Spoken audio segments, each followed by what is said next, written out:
Ya,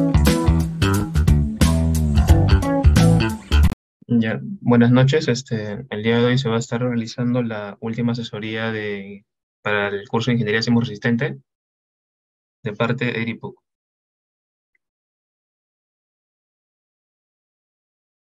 En esta asesoría se va a hacer la resolución del examen del ciclo 21.1, que contenía partes más que todo teóricas y algunos problemas.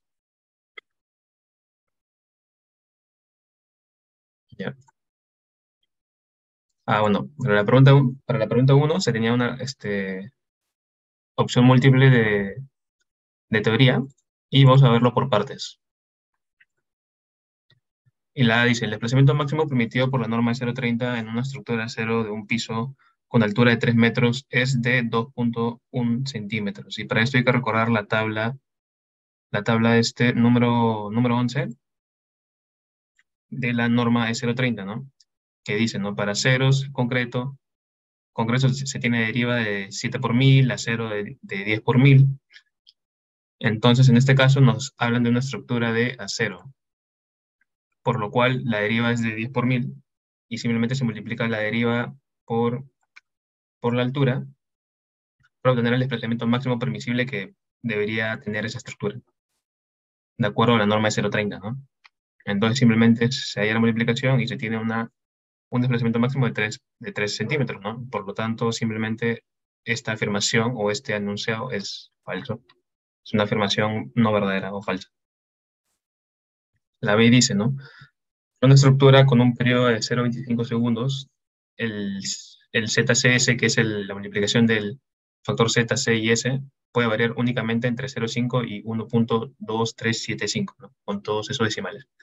Entonces, para esto hay que recordar la teoría de, bueno, lo que dice la norma sobre qué valores son para Z, C y S y con respecto a qué cosa.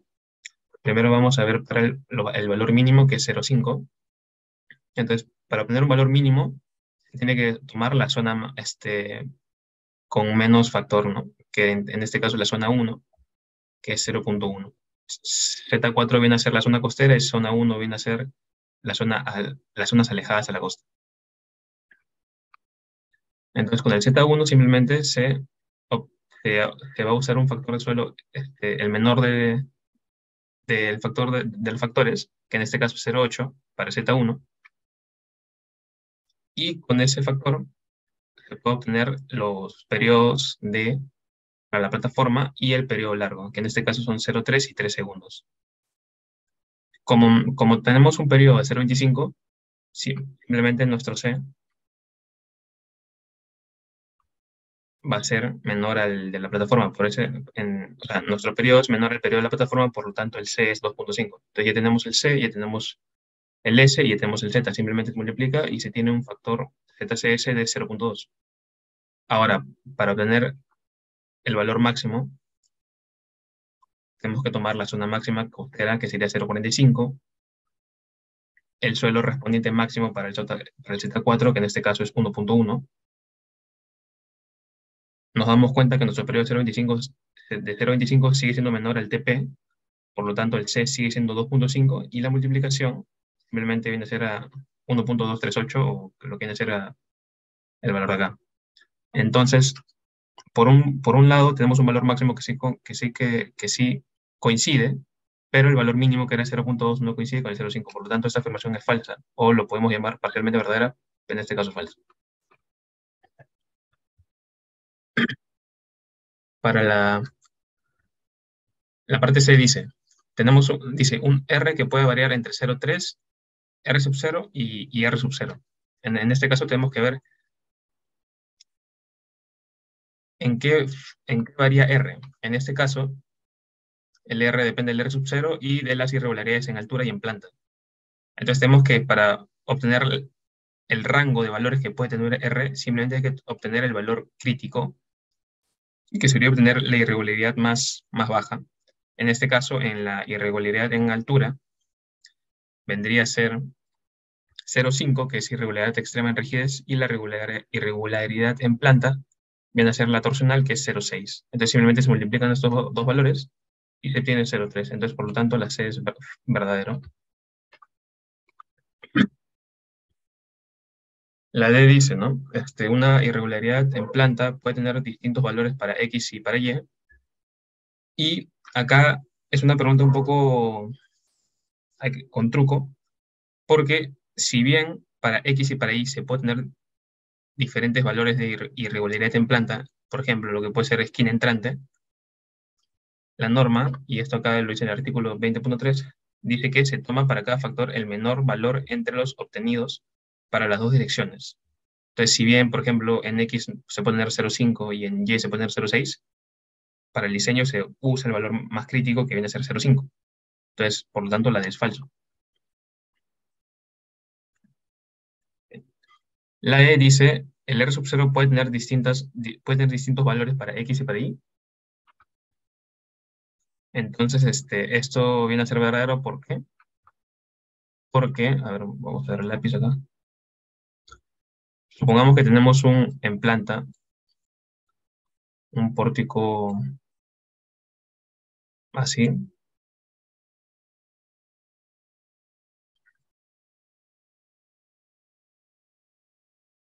teniendo este eje de coordenadas. Si nos fijamos en este primer pórtico, por así decirlo, podemos decir que este pórtico puede ser de concreto, mientras este pórtico en I podría ser de acero estructural, que puede haber ese caso. Entonces, para X y para Y pueden haber diferentes pórticos, por lo tanto, el factor R para X y para Y son distintos, porque el R para acero es diferente que el R para el concreto armado. Entonces, sí, es verdadero, puede tener distintos valores para X y para Y. La pregunta 2 dice, los edificios de oficina E1 y E2 son idénticos, regulares y aporticados de 8 pisos. Ya. Construidos en una zona costera peruana sobre suelo S1 y S3. Dice, el periodo de ambos edificios es 0,8, usando el procedimiento de fuerza estática equivalente, calcula el cociente de fuerzas cortantes y el desplazamiento de la azotea. Bueno, para esto hay que recordar que la norma dice que la cortante vendría a ser el sux sobre R por P, donde P viene a ser el peso de la estructura. Como nos piden calcular la fuerza, el cociente de fuerzas y el cociente de desplazamientos, y nos dicen que los edificios son idénticos y tienen igual 8 pisos, sabemos que el R va a ser igual en la división, el P también, el Z igual y el U también. Entonces, lo único que varía es el C y el S. ¿Por qué? Porque en cada edificio hay un suelo diferente. Y si se tiene un S diferente, el C también varía porque el C depende de si es que tu periodo está dentro o no del rango del periodo de plataforma y el periodo largo. Y el periodo de plataforma y el periodo largo dependen justo mismo de qué suelo se usa. Entonces, podemos simplificar y simplemente tomar el C y el S.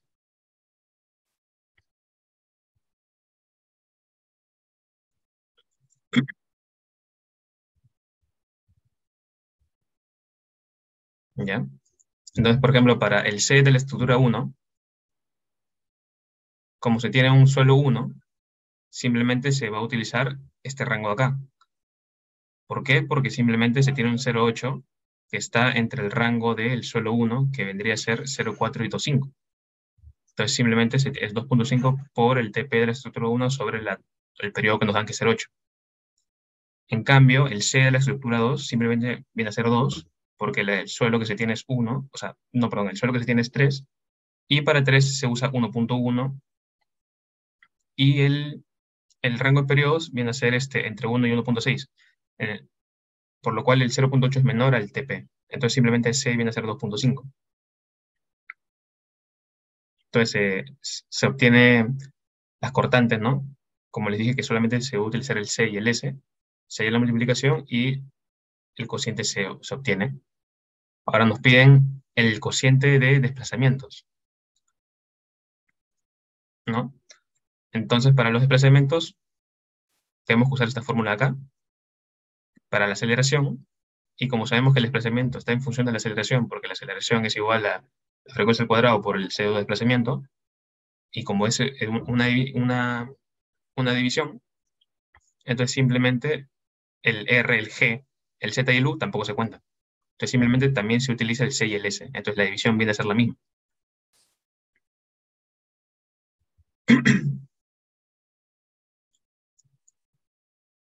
Bueno, para la pregunta 3, si alguien tiene alguna duda o una pregunta, sírvase de preguntar libremente. La pregunta 3 dice, ¿no? Evalúe la regularidad de una edificación cuya planta típica del primer a cuarto nivel se presta en la figura, ¿no? Dice, y ahí nos dan la planta de la estructura.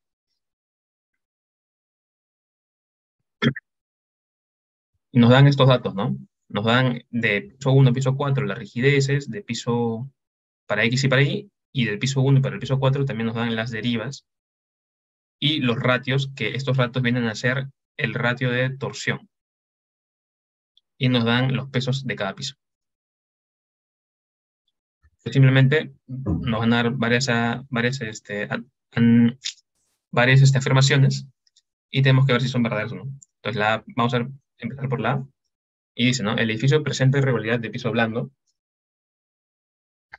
Para eso tenemos que recordar la norma, que es lo que dice qué es lo que es piso blando.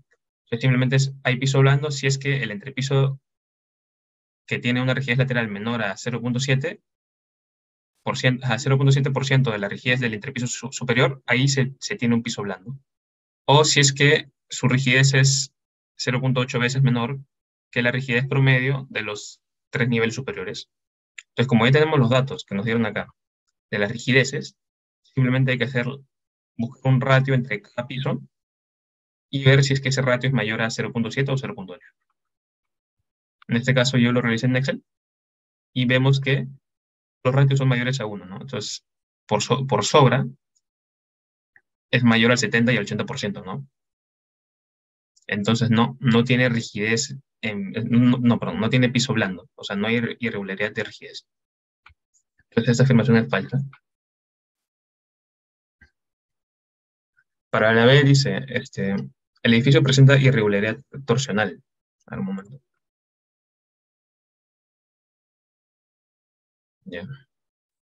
Ya, como decía. Ya. El edificio presenta irregularidad torsional, ¿no? Entonces, para eso son los ratios que nos dieron diapositivas anteriores. Entonces, hay que recordar la teoría de irregularidad torsional, que nos dice, ¿no? Que existe torsión si es que el ratio o la excentricidad accidental es mayor a 1.3 veces el desplazamiento relativo promedio de los extremos del mismo entrepiso para la misma condición de carga, ¿no? Entonces, si nos damos cuenta, los ratios, si tenemos un piso que es 1.35, 1.40, o sea, por la mayoría, basta con que uno sea mayor a 1.30 para que ya haya irregularidad torsional. Entonces, esta afirmación es verdadera. La C dice, el edificio presenta irregularidad esquina entrante.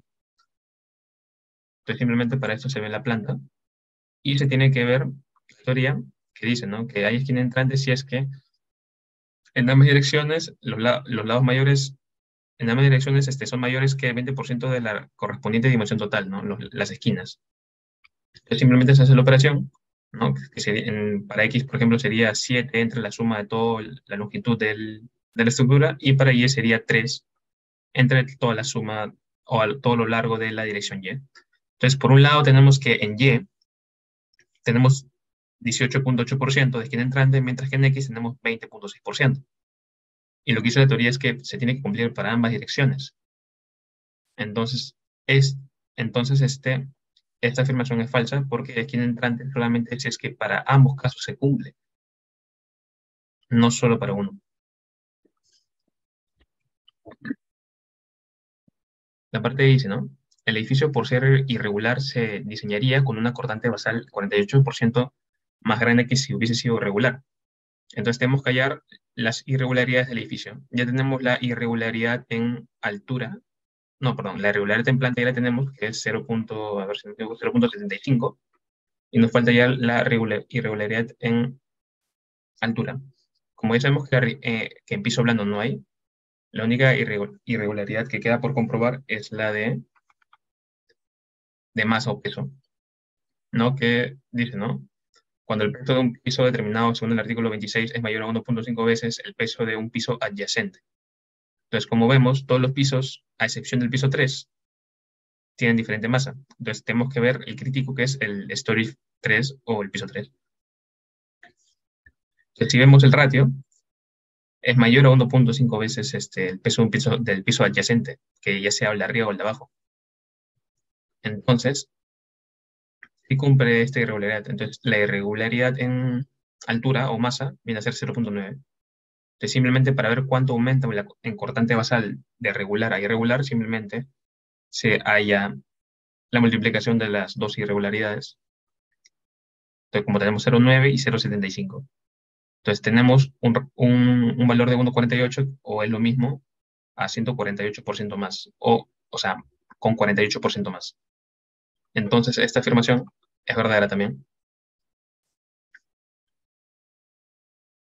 La parte E dice, ¿no? El factor de reducción R de la estructura es 3.5. Entonces, esto es fácil, simplemente tenemos que ver qué tipo de estructura es. En este caso es estructura, vamos a ver, creo que no lo decían. Es una, como ahí vemos la imagen, entonces tenemos pórticos y columnas. Entonces, este es un sistema dual. Y para el sistema dual, el R sub 0 viene a ser 7. Ahí está. Y el R simplemente es la multiplicación de 7 por las irregularidades en planta y altura, que es 0.75 y 0.9. El R es 4.73, entonces el índice es falso.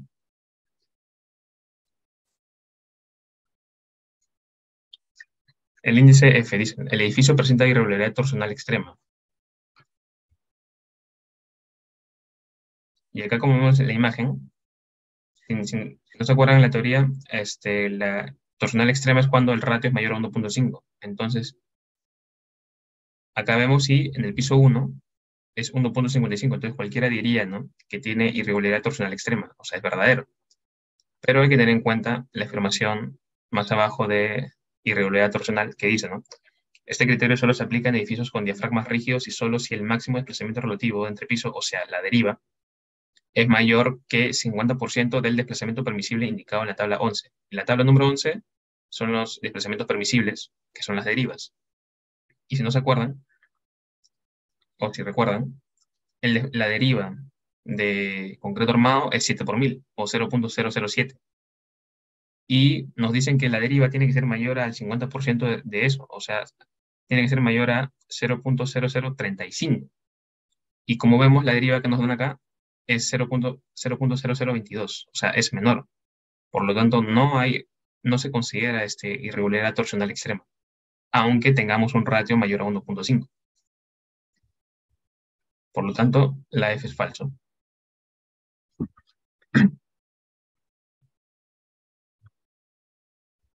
La pregunta 4 es también un poco teoría. Y dice, ¿no?, respecto a los sistemas de aislamiento sísmico, indique la o las afirmaciones verdaderas.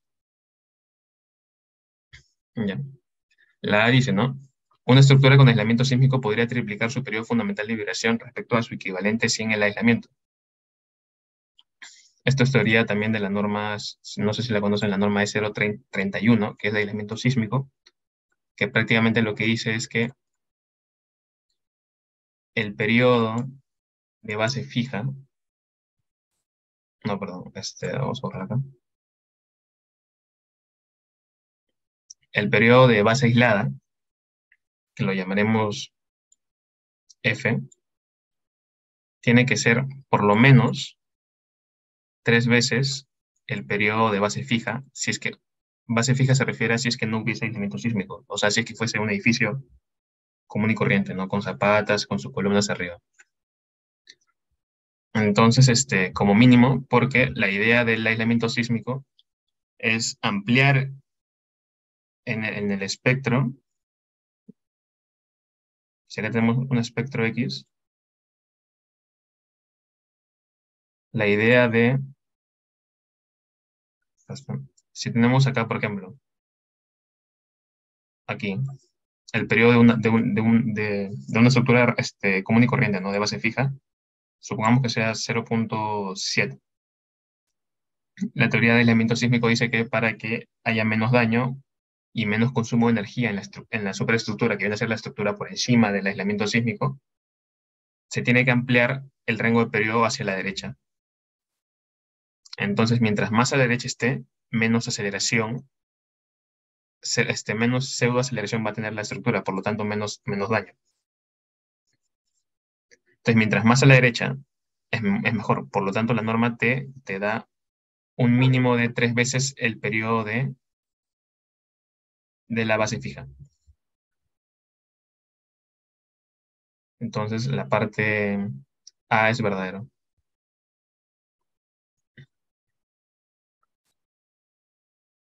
Ya. El desplazamiento absoluto de la azotea de un edificio aislado de 8 pisos es aproximadamente igual al desplazamiento relativo del último entrepiso. Esto es falso, ya que, si se ve acá, bueno, voy a tratar de dibujarlo.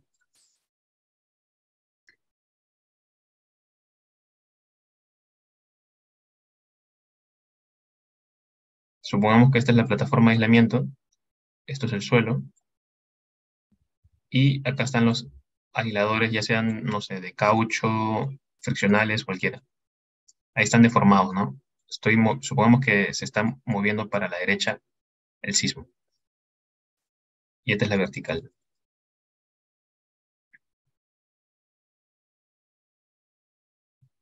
Acá tenemos el desplazamiento, lo vamos a llamar X, y este desplazamiento de acá,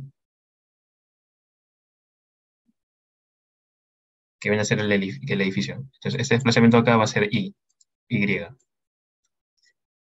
Entonces, en la teoría de aislamiento sísmico, mientras más, mientras más se desplace X, o sea, mientras más se desplace el sistema de aislamiento, más va a consumir la energía el sistema de aislamiento y va a ser energía que no se va que no va, o sea, que ya no lo va a absorber el edificio.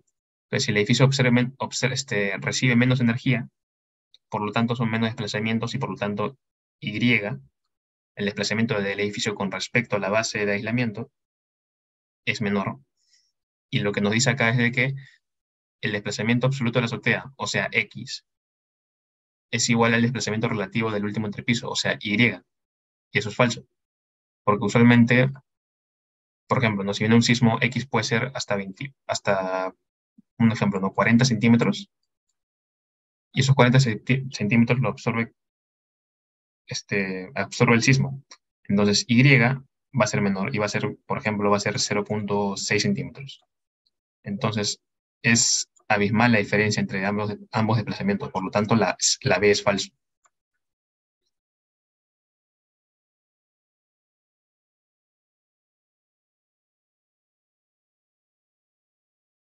¿Ya? La C dice, ¿no? Si la rigidez lateral del sistema de aislamiento crece con el paso de los años, la eficacia de este se reduce. Esto también es falso. No, perdón. Esto es verdadero porque, si bien saben o de repente no lo sepan, o para el que no lo sabe, el sistema de aislamiento se compone en dos grupos así grandes. Unos que son los elastoméricos, que vienen a ser aisladores o dispositivos de caucho. O sea, tienen más materiales, pero lo vamos a llamar de caucho. Y los que son friccionales, ¿no? Acá tenemos los de caucho. Y por la derecha tenemos los aisladores friccionales, por ejemplo. Que está mal dibujado, pero bueno. ¿Ya? Entonces los de caucho, como su nombre dice, es caucho, y cuando pasa el tiempo, el caucho se rigidiza, ¿no? Pierde sus propiedades. Y, y para que un sistema de aislamiento funcione bien, mientras menos rigidez tenga, más desplazamiento va a consumir durante el sismo y por ende mejor aislado está la estructura y por lo tanto la estructura tiene menos derivas. Mientras más rígido sea el sistema, la superestructura, como se le llama, va a recibir más derivas, si es que es más rígido. Entonces, con el paso del tiempo, el caucho se rigidiza y no es tan eficaz con la estructura, ¿no? Y por la derecha, los aisladores friccionales, como su nombre lo dice, son de fricción. Se les llama, por ejemplo, así, de péndulo de fricción, donde la base es más o menos así. Y este supongamos que sea un dado. Entonces, en esta superficie de acá, se realiza fricción durante el sismo. Entonces, bueno, o sea, la teoría dice, ¿no? De que para esta fricción hay un coeficiente mu, que varía según las propiedades del diseñador y etc. Bueno, en rasgos grandes, este coeficiente mu depende de qué tan bien esté lubricado este sistema. Y con el paso del tiempo, este sistema se hace más friccional porque o el lubricante se seca o porque simplemente cae polvo. Entonces, si es que cae polvo y hay lubricante, el rendimiento no va a ser el mismo. Entonces, para el caucho y para los friccionales, el tiempo es, por así decirlo, superior enemigo. Obviamente, para los diseños que se realizan, se tiene en cuenta todo eso, ¿no? Pero igual, con el tiempo, se podría decir a rasgos grandes de que pierden eficacia. Por lo tanto, la C es verdadero.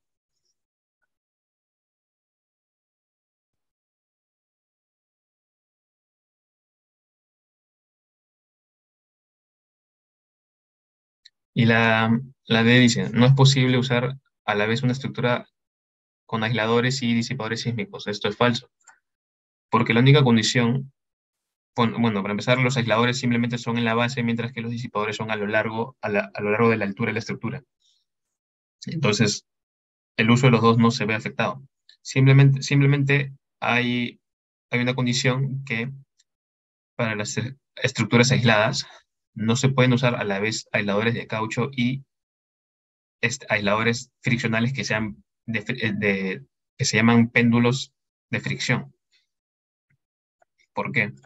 Porque, si se dan cuenta, supongamos que esta sea la base de aislamiento, eso sea el piso, y así grande, supongamos que este es un aislador de caucho deformado, ¿no? Con el movimiento hacia la derecha, y aquí se tenga, por ejemplo, un aislador friccional, más o menos así, más o menos así. ¿No? Está un poco mal dibujado, pero bueno. Entonces, esto que estoy señalando acá se va a mover durante el movimiento a lo largo de todo esta superficie curva. Entonces, ¿qué es lo que pasa? Cuando viene el movimiento, vamos a borrar acá,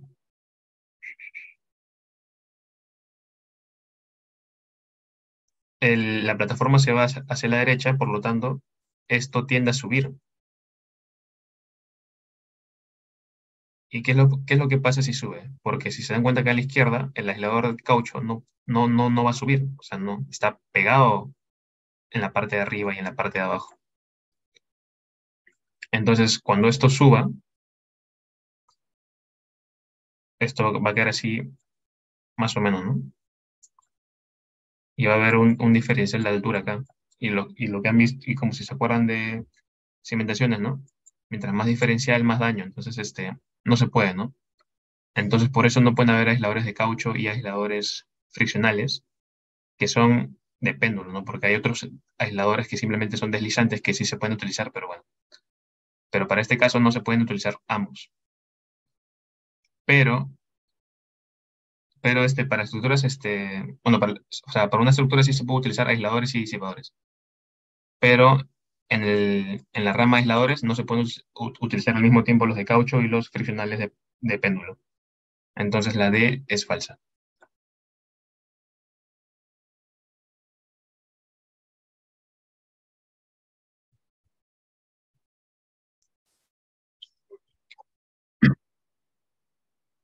Bueno, la pregunta 8, si se tiene bien la teoría, la pregunta 8 era relativamente rápido.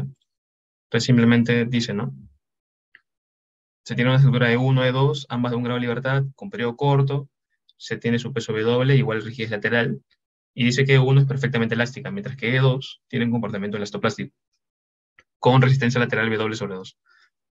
Y dice, ¿no? La máxima aceleración que puede experimentar E2 en su base es 0.2, ¿no? Para permanecer en rango elástico, mientras que, y dice, ¿no? Si en la base de 2 actúa una aceleración de 0.5, estime la ductilidad demandada por dicha aceleración. Entonces, La aceleración de 0.5 es la elástica, por lo tanto el R, que es la sobreresistencia, es 2.5. Y nos dicen, no estime la ductilidad demandada.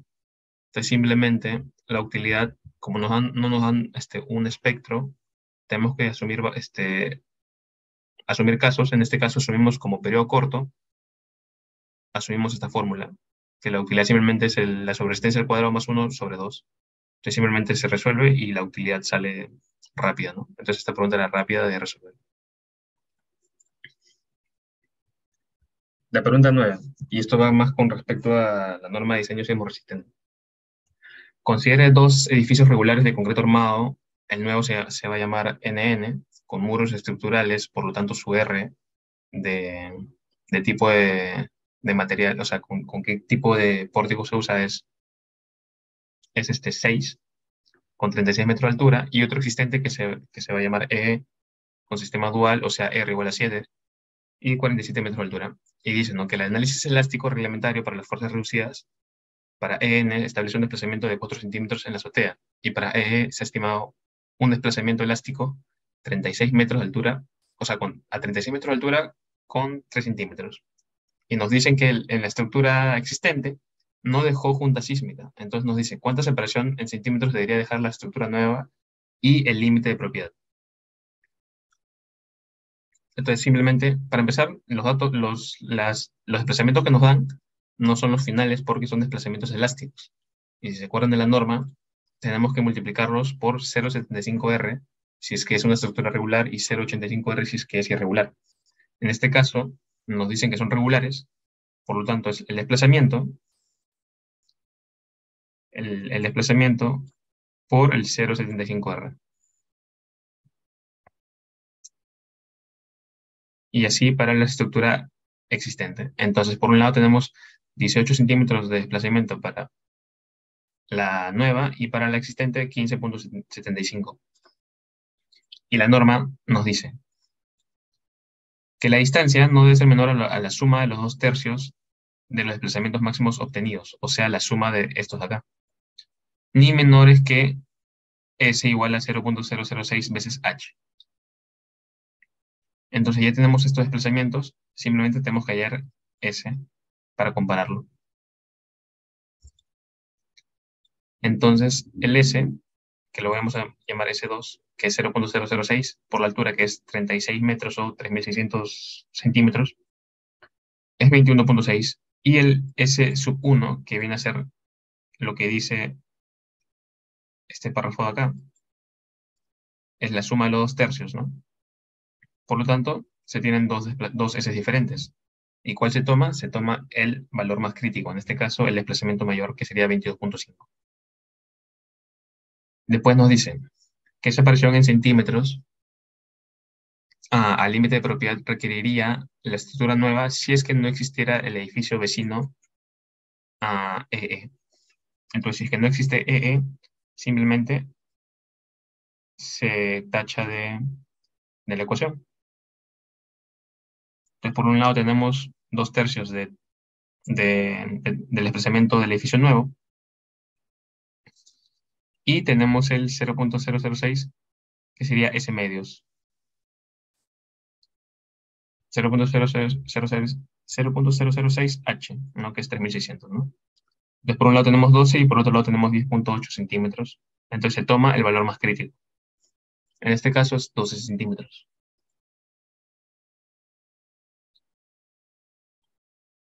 La pregunta 10 dice, ¿no?, respecto a la norma de diseño E030, indique las afirmaciones verdaderas. Vamos a ver uno por uno.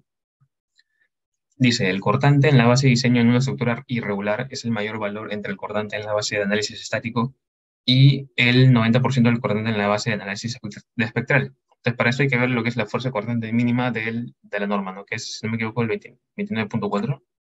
Sí. Entonces dice, no, para cada una de las direcciones consideradas en el análisis, la fuerza cortante en el primer entrepiso no puede ser menor que el 80% del valor calculado según el artículo 25 para sus estructuras regulares, ni menor al 90% para estructuras irregulares. Y dice con respecto al artículo 25, en este caso, el artículo 25 es para análisis estático. Por lo tanto, lo que nos están diciendo acá es de que la fuerza, la cortante que se obtiene por análisis espectral, no debe ser menor que al 80% de la fuerza cortante obtenida por análisis estático, si es que es para este, estructuras regulares, y 90% del análisis estático si es que es para estructuras irregulares. Y lo que nos dice el índice A es lo opuesto. Nos dice que el estático debe ser mayor al 90% del análisis espectral, o sea, está al revés. Por lo tanto, esto es falso. La B dice, no es obligatorio el uso de la combinación modal CQC en el análisis y diseño de un local escolar en Lima. Para esto hay que ver también la norma, ¿no? ¿Qué dice, no? La respuesta máxima elástica esperada R, correspondiente al efecto conjunto de diferentes modos de vibración, puede terminarse usando la combinación cuadrática completa, que es el CQC, de los valores calculados. Pero en el índice 29.3.4 dice, ¿no? Alternativamente, la respuesta máxima puede estimarse mediante la siguiente expresión. Entonces, por un lado tenemos CQC y por otro lado tenemos otro valor para obtener R. Entonces, simplemente no es obligatorio utilizar la combinación modal CQC. Por lo tanto, esto es verdadero. Sin embargo, el 99% de casos se utiliza CQC, porque es como dice su nombre, ¿no? Es la combinación cuadrática completa, ¿no? Y es la que mejor resultado da.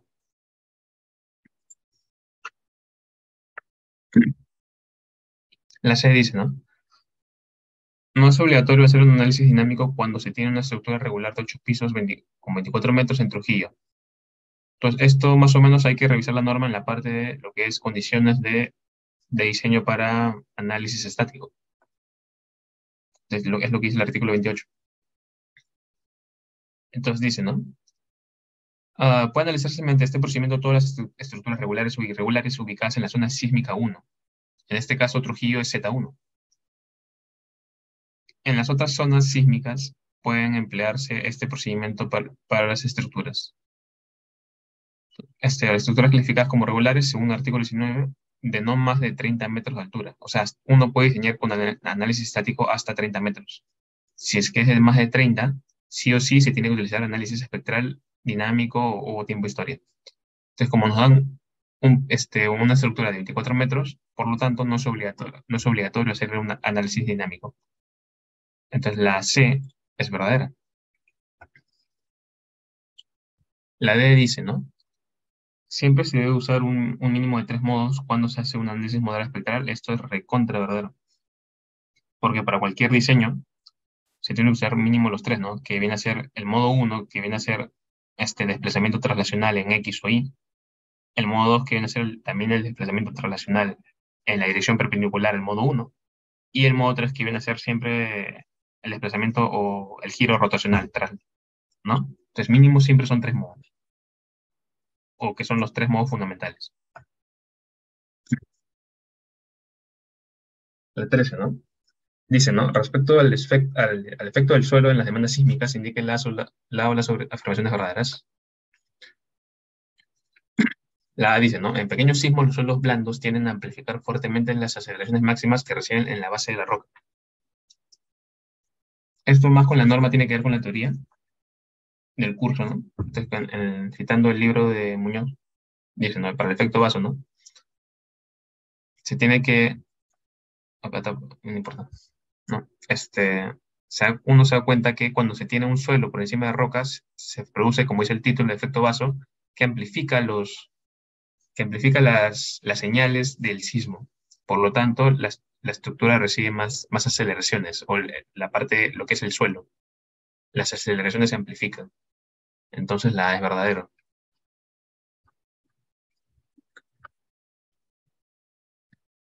La B dice, ¿no? Los factores de amplificación estructural en suelos blandos son significativamente mayores que los factores de amplificación estructural en suelo firme. Entonces, para explicar esta gráfica acá, ¿a dónde está? Esto. Nos tenemos que enfocar en el gráfico azul versus el gráfico plomo. Entonces, si se dan cuenta, por este lado tenemos dos rangos diferentes, ¿no? en este rango primero, que lo llamaremos X, predomina con un suelo rígido mayor al suelo blando, mientras que en el rango a la derecha Y se tiene un, ¿cómo decirlo así? Un suelo blando mayor al suelo rígido. Entonces, la pregunta es, ¿cuál es mayor? ¿Qué rango es mayor o qué criterios se toman para ser mayores? Esto simplemente se tiene en cuenta el pico alto. En este caso, en suelo rígido, se tiene un mayor pico que en suelo blando. Entonces, los factores de amplificación estructural en suelo blando son mayores que los factores de amplificación en suelo firme, porque los suelos blandos llegan hasta 2.75 más o menos, mientras que los suelos blandos llegan a 2 o 2.2. Entonces, la B,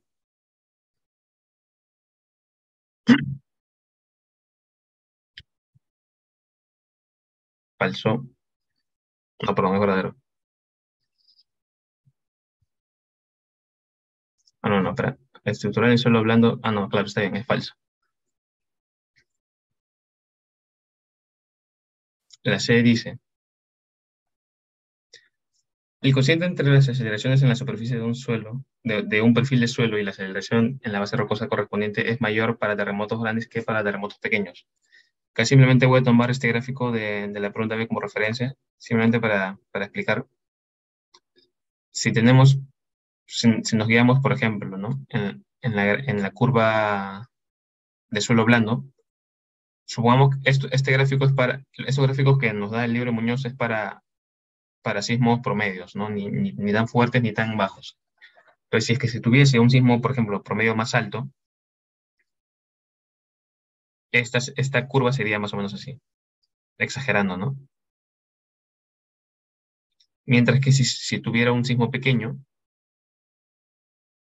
la curva sería así,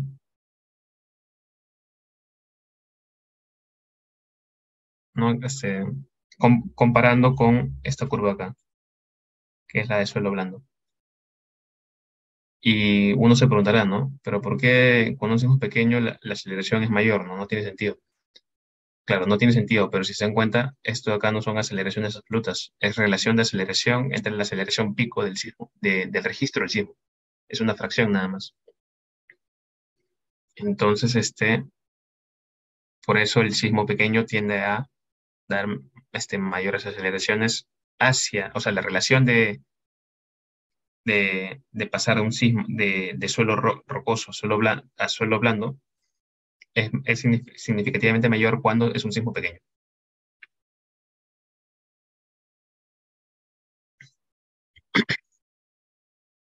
Entonces, por ende, la C es falso. La D dice, a pesar que los suelos blandos modifican el espectro de aceleraciones en superficie, el espectro de desplazamiento no es afectado, y esto también es falso, ya que el espectro de aceleraciones se puede derivar a un espectro de desplazamiento. Por ende,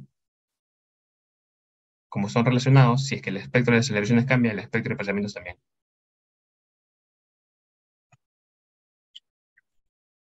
La pregunta 14 dice, se ha estimado que el periodo de una estructura de 1500 toneladas de peso, en un grado de libertad, entre 0,2 y 0,3 segundos de periodo, se tiene una estructura que se somete a un sismo raro cuyo espectro de demandas de utilidad se muestra a continuación. Y se sabe que la estructura fuese idealmente elástica, recibiría una fuerza máxima de 1200. Y nos piden, ¿no? Si se desea que la demanda de utilidad sea 4 y para estar del lado de la seguridad, el valor mínimo de la resistencia lateral en toneladas que debe tener la estructura es. Entonces, para eso hay que ver la gráfica de utilidad. Y primero vamos, como nos dan un rango de periodos de 0,2 a 0,3 y nos hablan de estar del lado de la seguridad, tenemos que tomar el periodo más crítico, que en todo caso puede ser el 0,2, que está más a la izquierda.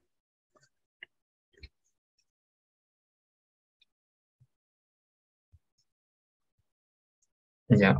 Como tenemos una utilidad de 4 y un periodo de 2, entramos a la gráfica y vemos que nos da un R entre un intervalo entre 2 y 3.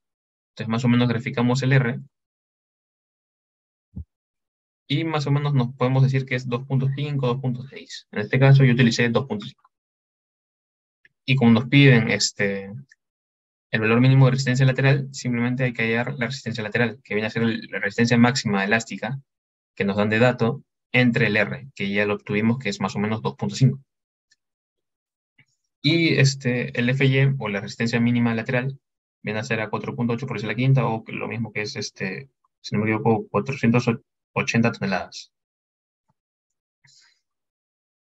Ya teniendo el periodo y nos dan el peso, con eso obtenemos la rigidez de la edificación, y con esa rigidez y con el FIE ya obtenidos, obtenemos el desplazamiento de fluencia, y con ese desplazamiento de fluencia, y ya obteniendo la ductilidad, que es 4, podemos obtener el desplazamiento de colapso, ¿no?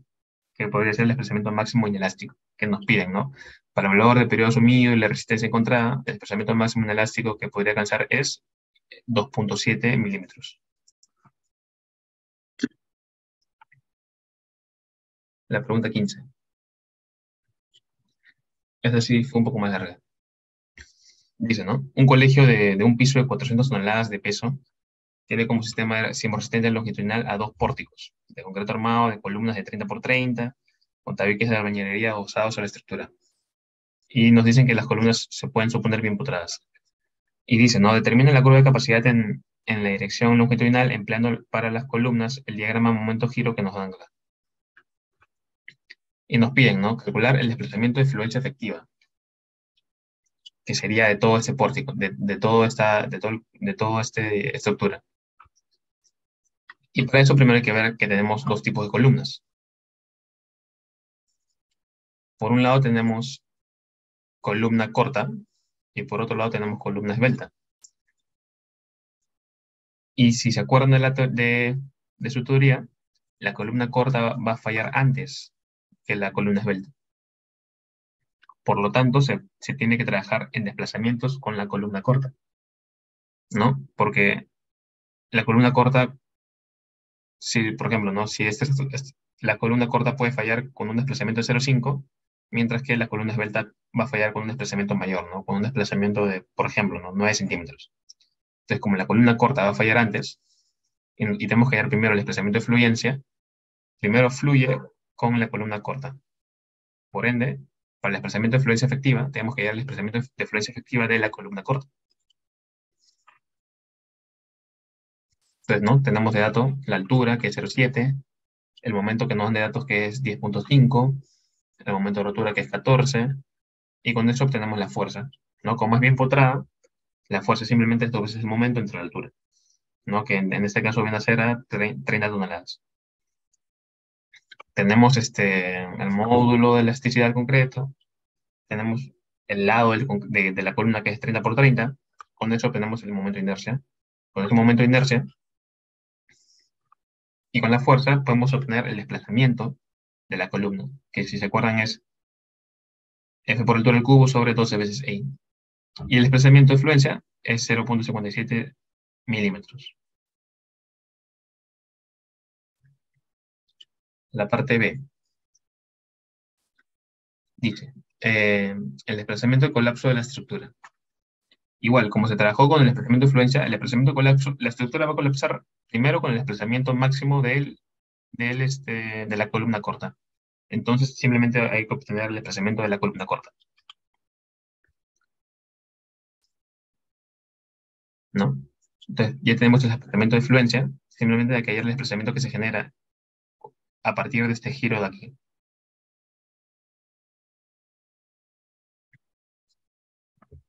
¿Ya?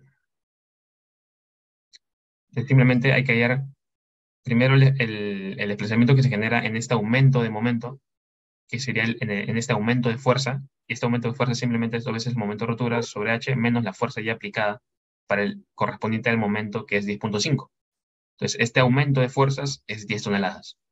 Con estas 10 toneladas se halla el desplazamiento de rotura, o sea, que podría llegar hacia la rotura, y tenemos 0.192 milímetros. Pero aparte, ya cuando fluye, aparte de ese desplazamiento, se genera otro desplazamiento, que es el desplazamiento por giro.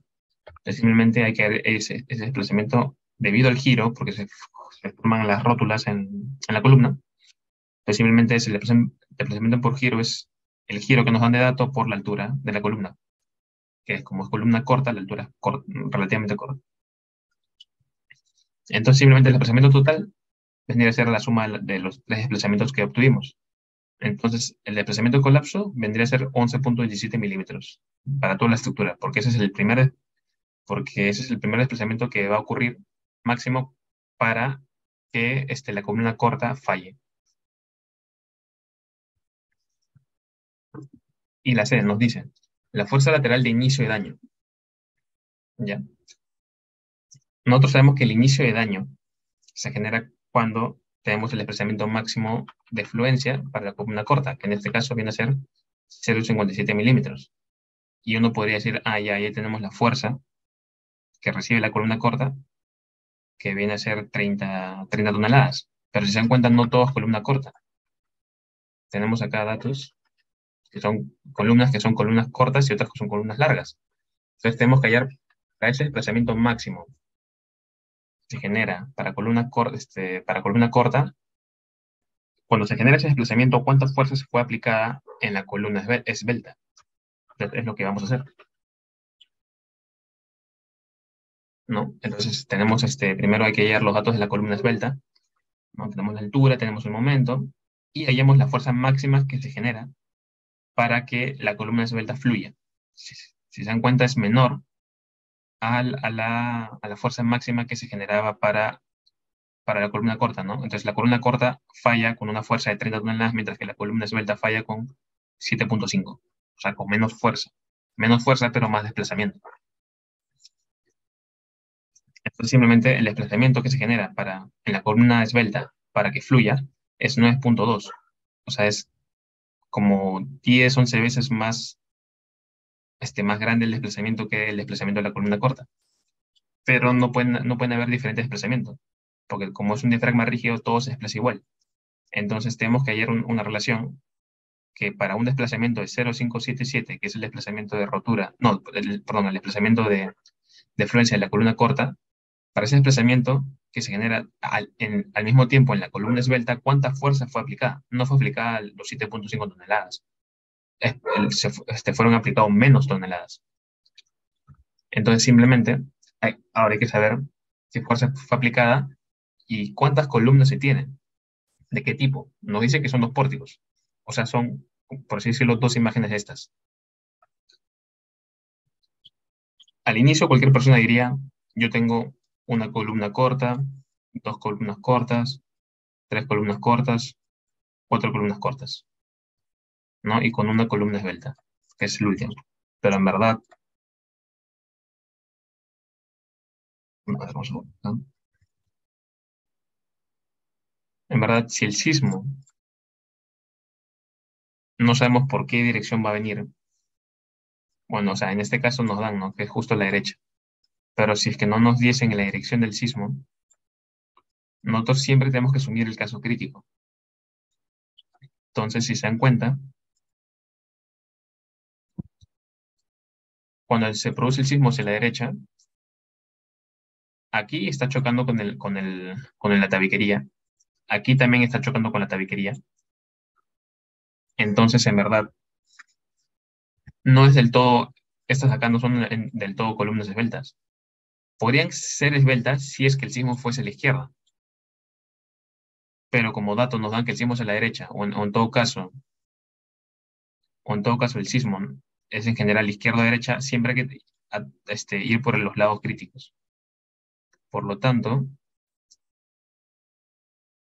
de rojo voy a poner, vamos a ver. De rojo tenemos 1, 2, 3, 4 columnas cortas, mientras que solamente columnas esbeltas tenemos una, que es la de verde. ¿Ya? Y como son dos pórticos, esto se multiplica por 2. Entonces tenemos 8 columnas cortas y 2 columnas esbeltas. Entonces, una vez ya he tenido el número de columnas para cada tipo de columna corta o esbelta, simplemente se realiza la ecuación. 8 veces la fuerza de la columna corta más 2 veces la fuerza de la columna esbelta, que no es la fuerza total, como les dije, es la fuerza proporcional al desplazamiento que se genera, ¿no? Que en este caso es el desplazamiento de la columna corta. Y se halla una cortante o una fuerza lateral de inicio de daño de 240 toneladas. 241 toneladas, para ser más exactos.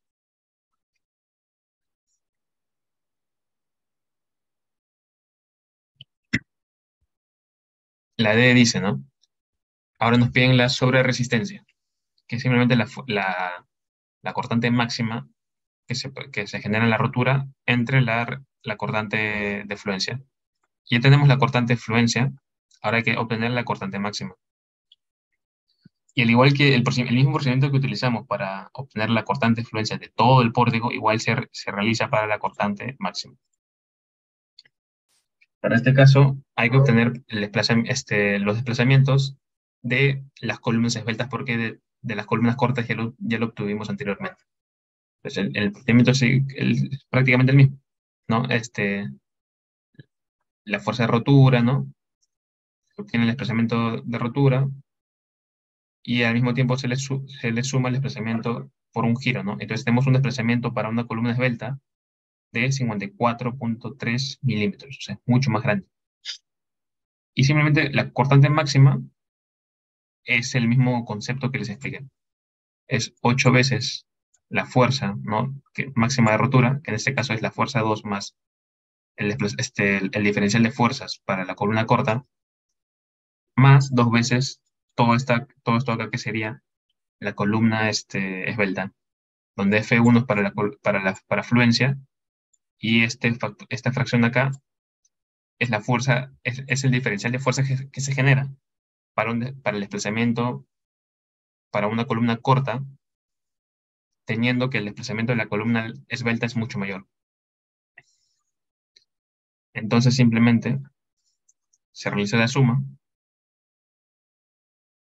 y se obtiene una cortante máxima de 335 toneladas. Teniendo la cortante máxima, se divide entre la cortante de fluencia y se obtiene una sobreresistencia o un R de 1.35.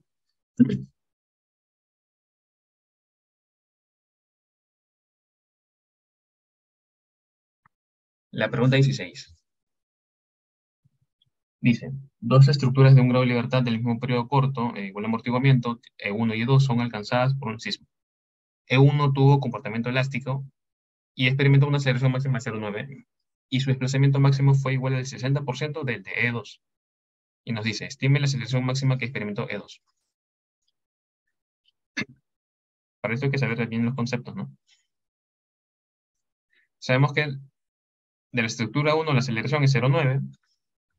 Sabemos que R viene a ser la relación entre la aceleración de E1 entre la aceleración de E2, pero al mismo tiempo R viene a ser al desplazamiento máximo de E1, el desplazamiento máximo elástico de E1, entre el desplazamiento de fluencia de E2. ¿Por qué? Vamos a dibujarlo más para que lo vean mejor.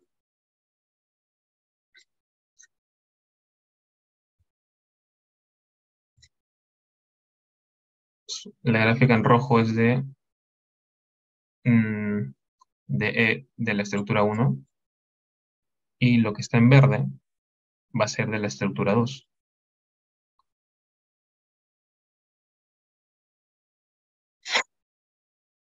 Sabemos que, ahora vamos a ver, de color negro. Sabemos que esta relación de aquí, ¿no? De aceleraciones o fuerzas, que es lo mismo, es R, pero este R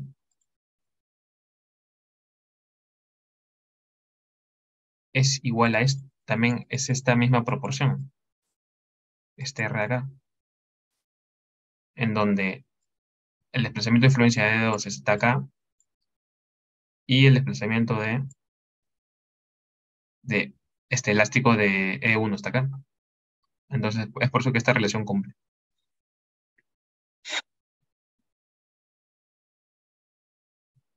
Una vez esto, también sabemos que la ductilidad es el desplazamiento máximo de E2 entre el desplazamiento de fluencia de E2, que vendría a ser esto acá.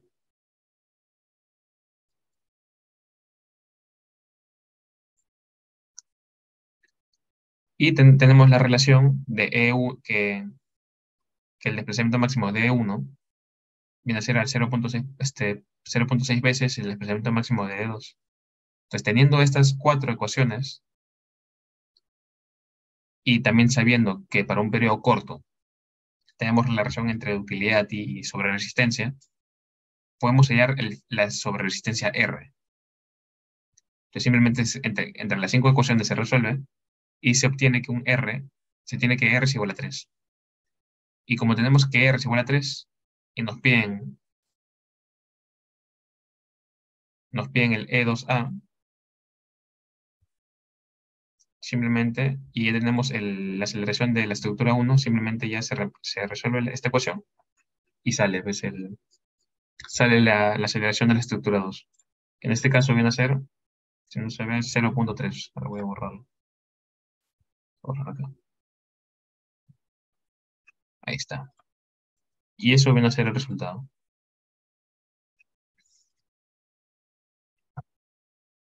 Tenemos la pregunta 18.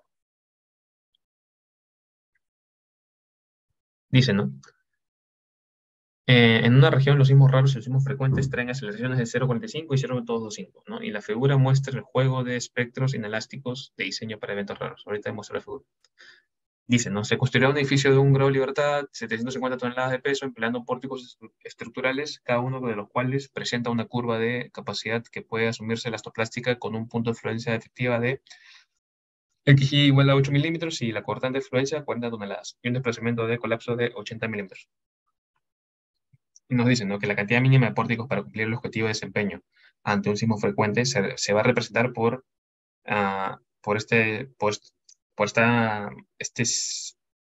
estas siglas, ¿no? Que es NPSF, que se podría significar número de pórticos para un sismo frecuente.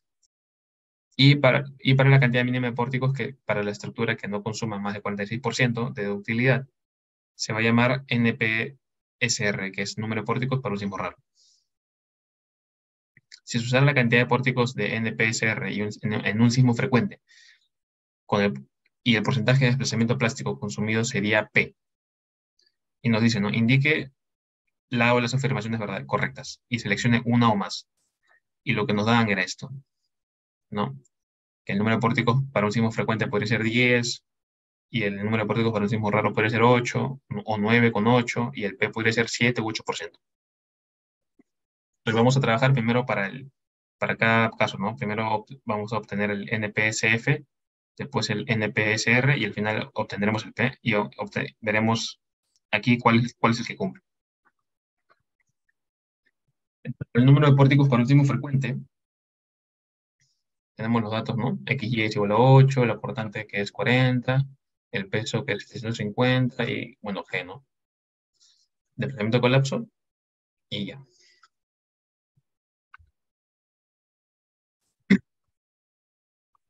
Ya. Como es un sismo raro y nos dicen, y tenemos que trabajar para un sismo frecuente, ¿no? Para que nos dicen, ¿no?, que es el número de pórticos para un sismo frecuente, tenemos que trabajar con un factor que es simplemente la reducción de este espectro, y yo lo estoy llamando factor igual a 0,25 entre 0,45, ¿no? Entonces, la aceleración que yo obtenga la voy a multiplicar por 0,5. Entonces, simplemente voy a asumir un valor de n, ¿no? Un número de pórticos, ¿no? Sabiendo las respuestas que nos están dando, ¿no?, que es 10, 11, voy a empezar con n igual a 11. Pero uno podría asumir otro valor de n y igual se podría resolver el problema. Entonces, con un n igual a 11 se obtiene la rigidez, que simplemente n veces la cortante de fluencia entre el desplazamiento de fluencia, y con esa rigidez se obtiene el periodo. Con ese periodo, más o menos entramos al espectro y vemos que más o menos la aceleración para sismo raro y una utilidad igual a 1. ¿Por qué? Porque estamos trabajando con este rango elástico. Y como es frecuente, se supone que no debe haber rango plástico. Entonces la utilidad es igual a 1 y más o menos la aceleración sale 1.05, más o menos al ojo. Y esa aceleración se multiplica por el factor. Entonces la aceleración que recibe, la pseudo-aceleración que recibe la estructura es de 0.53 g. Esa aceleración se multiplica por el peso y se obtiene la cortante que recibiría la estructura. Pues esa cortante simplemente se divide entre la cortante de fluencia y se obtiene el número de pórticos. Y en este caso me sale 9.84, pero que es diferente al 11. Entonces simplemente se vuelve a iterar hasta que sean iguales. En este caso, mi iteración acaba cuando n es igual a 10. Entonces, esa es la respuesta para mi NPSF, ¿no? Número de pórticos para un sismo frecuente. Ahora tengo que hallar para un sismo raro.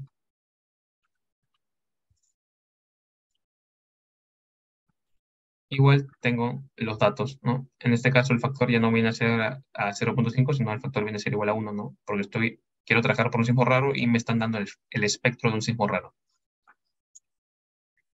Igual voy a sumir un n, en este caso sumo 8. Podría sumir otro valor, pero simplemente sumo 8 porque en, en las respuestas que me dan acá, yo tengo 10, entonces podría trabajar con 8, con 7. Entonces simplemente opté por trabajar con 8.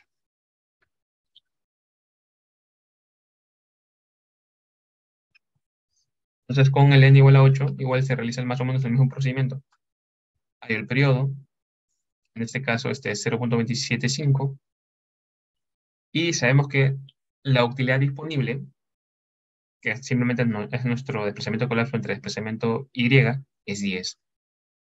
Y el desplazamiento que nos dicen es 0.46 veces o sea, máximo, o sea, el desplazamiento de demanda máximo que deberíamos tener, perdón, desplazamiento no, la utilidad de demanda máxima que deberíamos tener es 0.46 veces la utilidad disponible que tenemos. Entonces, la utilidad demandada máxima que deberíamos tener es 4.6. Entonces, como ya tenemos 4.6, entramos al espectro, más o menos, ¿no? Más o menos vemos que caiga en una utilidad de 4.6 y entramos para ver qué aceleraciones. En este caso, más o menos es una aceleración de 0.48 g. Por el factor es lo mismo, porque el factor es 1. Y obtenemos la cortante. Dividimos la cortante entre la cortante de fluencia y obtenemos un número de pórticos, claro, un número de pórticos igual a 9. Entonces, pero yo empecé con n igual a 8, entonces simplemente itero hasta que mi n y el número, este asterisco salgan iguales. Y en este caso me sale n igual a 9, que es la respuesta. Y en este examen hubo un problema que, si se dan cuenta,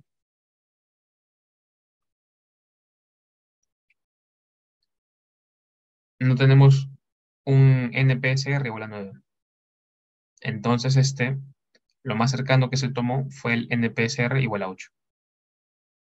¿Y por qué digo esto? Porque para obtener la respuesta correcta de la siguiente, en vez de asumir el NPSR que obtuve, que es igual a 9, voy a trabajar con 8. Pero muy bien lo puedo haber trabajado con 9.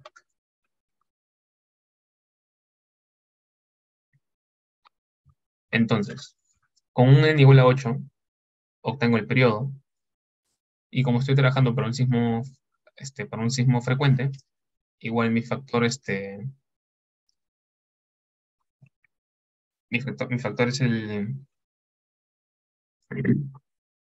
vendría a ser simplemente las relaciones de aceleraciones, ¿no? Entre sismos raros y sismos frecuentes.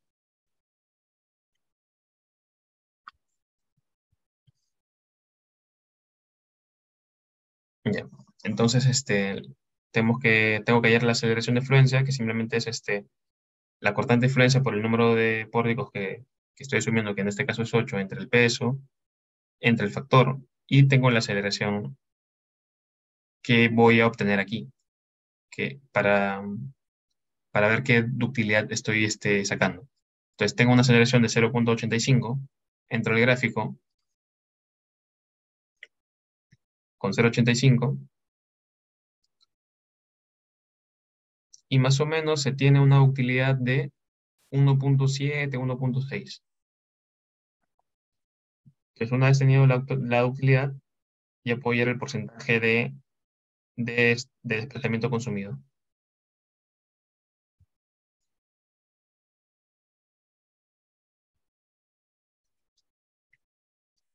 Entonces, el porcentaje simplemente es 7.8%. Una pregunta, ¿no? ¿De qué semestre se podría realizar exámenes pasados considerando que la norma E030 del 2018? Bueno, tengo entendido que es la E030 del 2019, pero si mal no me equivoco, creo que los cambios son mínimos entre la del 2019 y las pasadas. En todo caso, si es que estás asumiendo el 2018, podrías trabajar con prácticas o exámenes a partir de ese año.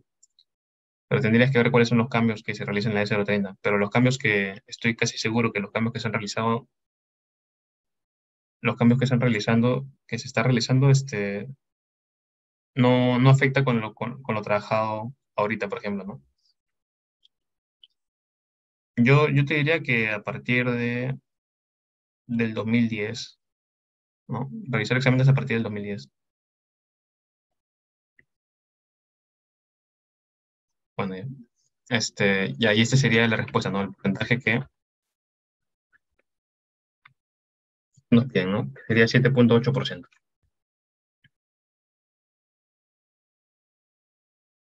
La pregunta 10 dice, no, perdón, la pregunta 20. ¿Ya? Respecto a las normas de diseño sismorresistente, indique el lado las afirmaciones verdaderas. Y dice, seleccione una o más. Y la A dice, al usar el mismo factor de reducción de fuerzas sísmicas para una estructura E1 de periodo corto y otra E2 de periodo largo, se estaría sometiendo a E2 a menores demandas de ductilidad. Esto es verdadero, ya que si vemos esta fórmula de acá, ¿no? Supongamos que el mismo factor R, ¿no? Supongamos que estoy utilizando un factor R igual a, no sé, igual a 2. Para un periodo corto, la utilidad es R al cuadrado más 1/2, y se lo resuelves, esto viene a ser a 2.5. Mientras que para un periodo largo, la utilidad simplemente es igual a R, y esto es igual a 2. Entonces, las utilidades son diferentes para un mismo R, para un periodo corto y para un periodo largo. Y acá dice, ¿no? Se estaría sometiendo a E2 a menores demandas de utilidad. Y esto es verdadero, porque E2 para E2 la utilidad es 2, mientras que para E1 la utilidad es 2.5, ¿no? Entonces esto es verdadero.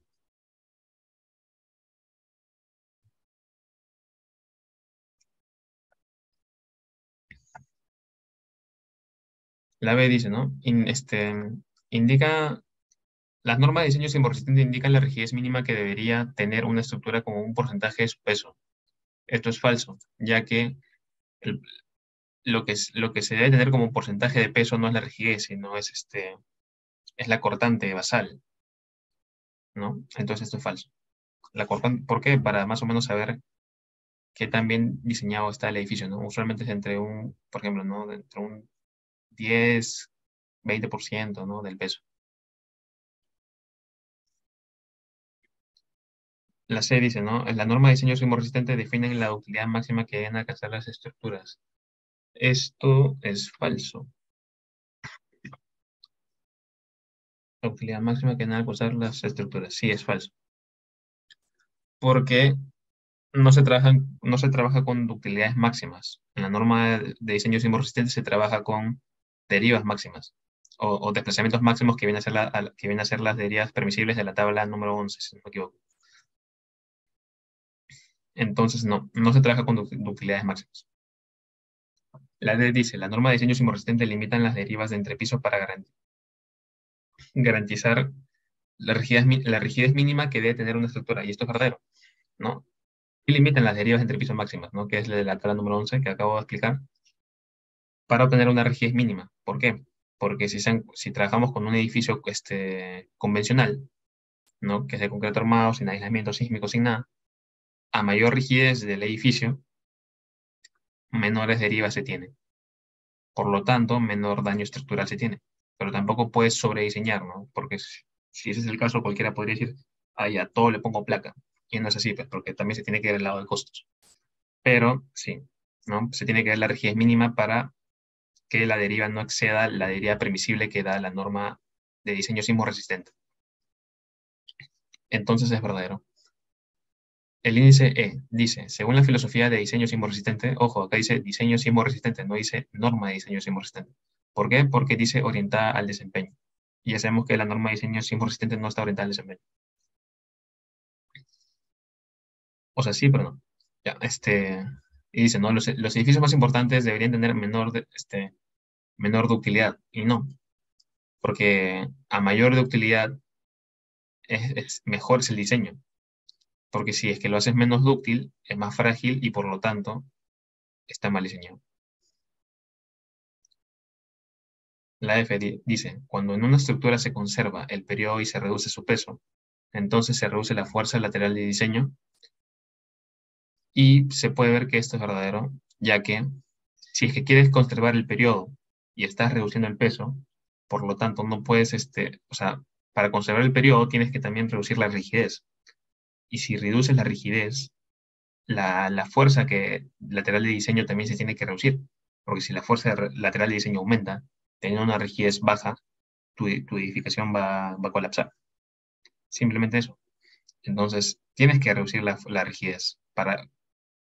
Pues, por lo tanto, tienes que reducir la fuerza lateral de diseño. Por lo tanto, la F es verdadero. Bueno, eso sería todo de parte mía.